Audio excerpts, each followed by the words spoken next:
ये जी the model structure यानी mathematical model कैसे ये बनाया गया है, उसकी क्लासेस और पैरामीटर्स की जो डिस्क्रिप्शन है। The whole population is distributed into 5 groups in the SEIQR style model। यानी जो टोटल पॉपुलेशन है वो SEIQR मॉडल से रिप्रेजेंट की गई है। एस इसमें क्या है, ससेप्टेबल है यानी जिनको बीमारी लग सकती है। एक्स ई क्या है, एक्सपोज्ड है यानी जिनके अंदर वायरस एंटर हो गया लेकिन अभी तक सिम्टम जाहिर नहीं हुए और ना उन्होंने बीमारी फैलाना शुरू की है। वो यानी वायरस उसमें उनके में इंक्यूबेशन पीरियड में। द इन्फेक्शियस आई यानी जो बीमारी फैला रहे हैं। क्वारंटाइन जो सेपरेट हो गए हैं। एंड द रिकवर्ड आर जो जिनकी रिकवरी हो चुकी है। वो suppose that susceptible humans are recruited at the rate lambda. हम सपोज कर रहे हैं जो यानी जो ससेप्टेबल ह्यूमंस में ससेप्टेबल की क्लास में जो एंटर हो रहे हैं वो लेमडा रेट से एंटर हो रहे हैं। इधर देख सकते हैं ये मैथमेटिकल मॉडल में ये लेमडा रेट से ससेप्टेबल में एंटर हो रहे हैं। Leave the compartment through natural mortality rate as well as after getting infection. और किसी भी कंपार्टमेंट से जो माइनस हो रहे हैं वो या तो नेचुरल डेथ रेट से वो माइनस हो रहे हैं, उससे उस कंपार्टमेंट को लीव कर रहे हैं, या उनमें मोर्टेलिटी हो रही है ड्यू टू कोविड-19 जिस वजह से वो कंपार्टमेंट से लीव कर रहे हैं। The class having COVID-19 infectious patients है additionally mortality rate ईटा। यानी बाकी सारी जो क्लासेस हैं उनमें नेचुरल डेथ रेट आ रहा है म्यू, लेकिन जो इन्फेक्टेड पर्सन है क्योंकि उनमें डेथ हो सकती है ड्यू टू कोविड, तो इस वजह से उनका एडिशनल डेथ रेट ये ईटा रिप्रेजेंट किया गया है जो कोविड-19 डिजीज रिलेटेड डेथ रेट है। Corona virus is transmitted in susceptible humans at the rate beta as a result of exposure of infectious humans with susceptible one। यानी जो जिस रेट से ये बीमारी फैल रही है ट्रांसमिशन रेट वो बीटा रिप्रेजेंट कर रहा है। जब ससेप्टेबल और इन्फेक्शियस आपस में कांटेक्ट करेंगे तो उससे जो बीमारी आगे फैलेगी जिस रेट से फैलेगी वो बीटा ट्रांसमिशन रेट है, वो बीटा रेट से रिप्रेजेंट हो रही है। Exposed individuals switch with the rate alpha 1 to the infectious group.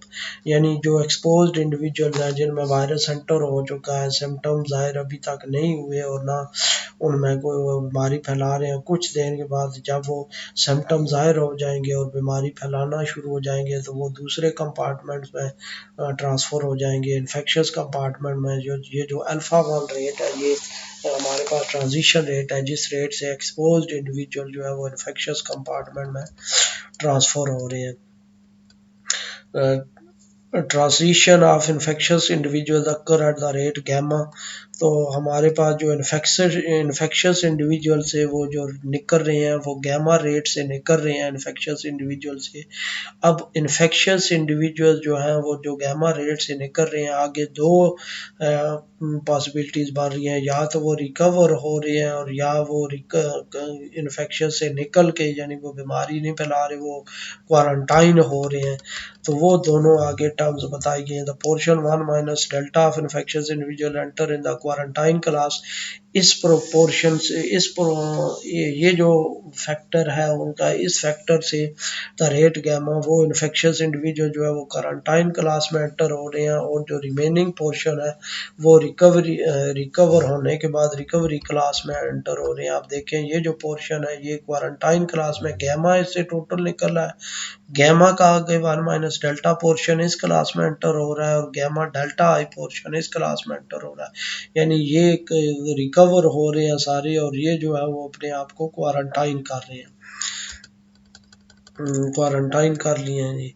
The detail description of the parameters and their dimension is given in table 1। Table 1 में detail description इनकी दी गई है जी। ये सारे जो है आप देखें बीटा का factual contact rate among susceptible infectious individual. Factual contact के रेट का मतलब ये है कि ज़रूरी नहीं बीमारी फैले जब कंटैक्ट करें, लेकिन बीटा वो रेट है जिससे ट्रांसमिट हो रहे हैं वायरस। म्यू क्या है, death rate of individual. Natural death rate individual की जिस रेट से नेचुरली वो मॉर्टेलिटी हो रही है। अल्फा 1 क्या, the rate of exposed individual becoming infectious, इस रेट से जो एक्सपोज्ड इंडिविजुअल्स हैं वो इन्फेक्शस बन रहे हैं। गैमा रिकवरी रेट है इन्फेक्शस इंडिविजुअल्स का।